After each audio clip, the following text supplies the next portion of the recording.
আসসালামু আলাইকুম। অনেকেই আমি কোন রুমে বসি বা কেমন রুমে বসি সেটা দেখতে চেয়েছিলেন। এটা হলো আমার রুম। আমি একজন উপসহকারী প্রকৌশলী হিসাবে কর্মরত আছি একটি বিদ্যুৎ বিতরণকারী প্রতিষ্ঠান নেস্কুতে। তো এই রুমে আসলে পর্যাপ্ত রুম না থাকলে অনেক সময় ২ জন বা ৩ জনে শেয়ার করে বসতে হয়। আর পর্যাপ্ত থাকলে সিঙ্গেলি বসা যায়। এখানে রুমের একটু স্বল্পতা থাকার কারণে এখানে ডাবল করে বসা হয়েছে। যেমন এই পাশে আমার কলিগ বসে, এটাতে আমি বসি, হ্যাঁ? এখানে যা যা দেখা যায় একটা কম্পিউটার আছে, প্রিন্টার আছে এখানে, এই যে এটা কম্বাইনলি ইউজ করি আমরা। আর এটা আমার কাজের সুবিধাটা আমার নিজেরই ল্যাপটপ। ঠিক আছে? এখানে কাজের বিভিন্ন ফাইল বা বিভিন্ন কিছু আছে। এই যে আমার কলিগের এখানে ল্যাপটপ ইউজ করা লাগে। কারণ সবসময় কম্পিউটারে বসে কাজ করা যায় না।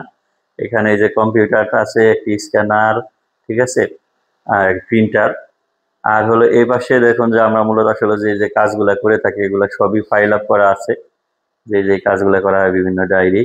আর এখানে দেখুন যে মিটারগুলা গ্রাহকের বিভিন্ন সমস্যার কারণে অনেকে পিডিসি করছে, সেগুলো জমা আছে। এগুলো কমপ্লিট হয়ে গেলে আমরা স্টোরে জমা দিয়ে দিই রিসিভের মাধ্যমে, আর&ডি এর মাধ্যমে। তারপরে হলো যে এখানে আপনার আছে যেমন গ্রাহকের লাইন কাটা হয়েছে। সো গ্রাহকে যেমন একটা অবৈধ বিদ্যুৎ ব্যবহার করছিল আর কি গ্রাহক। তো সেটা কেটে নিয়ে আসা হয়েছে মিটার টিটার সহ, তারটা সহ। ঠিক আছে? পরিবর্তনের কিছু মিটার আছে। তো এরকমই কাজগুলা মানে একজন উপসহকারী প্রকৌশলীর কাজ, বিশেষ করে বিদ্যুৎ বিতরণকারী প্রতিষ্ঠানে কিন্তু অনেক বিভিন্ন ক্যাটাগরি কাজ করতে হয়, অফিসিয়াল, ফিল্ড লেভেলে, ঠিক আছে? বিভিন্ন উম মানে ধরনের কানেকশন, বিভিন্ন লেভেলের গ্রাহক তাদের সাথে। তো এই জবের আমার দৃষ্টিতে অনেক মজা আছে, ঠিক আছে? সব লেভেলের, সমাজের আপ টু বটম লেভেল, প্রত্যেক লেভেলের মানুষের সাথে আপনার পরিচয়, ঠিক আছে? ফিল্ডে গেলে তারা আলাদা একটা সম্মান করে। একজন উপসহকারী প্রকৌশলী এর মানে সম্মানটা অনেক, যদি আপনি বিশেষ করে বিদ্যুৎ বিতরণকারী প্রতিষ্ঠানে আসেন, ঠিক আছে?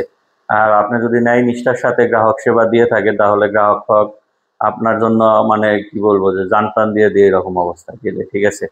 ফিল্ডে অনেক অনার করে থাকে, ঠিক আছে? অনেক সম্মান দিয়ে থাকে।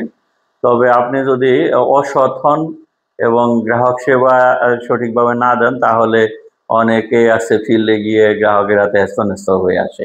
এই জন্য আপনার কাজ সম্পর্কে দায়িত্ব এবং সচেষ্ট থেকে সঠিক মাপে গ্রাহক সেবা দিবেন। আল্লাহ তাআলা আপনার অবশ্যই সম্মানের আসনটা আরো সুদীর্ঘ করে দিবে। সবার জন্য শুভকামনা। আল্লাহ হাফেজ।